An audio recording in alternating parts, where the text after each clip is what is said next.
நண்பர்கள் அனைவருக்கும் வணக்கம். நான் உங்கள் விஜய் பியூலா. இந்த தலைவலி வந்தால் தாங்கவே முடியாதுன்னு நினைப்போம். திடீர்னு ஒரு நாள் வயிறு வலி வரும். இந்த தலைவலியை கூட தாங்கிக்கலாம், ஆனால் இந்த வயிறு வலியை தாங்கவே முடியாதுன்னு நினைப்போம். அப்புறம் ஒரு நாள் பல்வலி வரும்.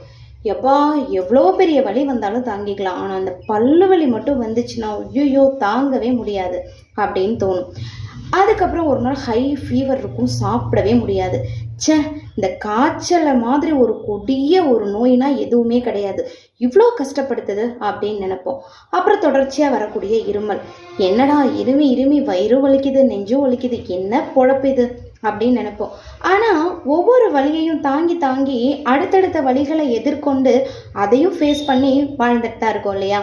இந்த மாதிரி தான் லைஃப்பில் கூட நமக்கு வரக்கூடிய தடைகள் எல்லாமே அந்த நேரம் மட்டும்தான், அது அப்படியே நிரந்தரமாக நம்ம கூட ட்ராவல் பண்ண போகிறதில்ல. ஸோ இந்த நிமிஷம் கொஞ்ச காலத்தில் ஏற்படக்கூடிய சின்ன சின்ன தடைகளுக்காக நாம் ஏன் நம்மளை முழுசாக வருத்திக்கணும்? சந்தோஷமாக அடுத்த கட்ட மாற்றத்தை எதிர்கொள்கிறதுக்கு தயாராக தெரிஞ்சுக்கணும். நன்றி.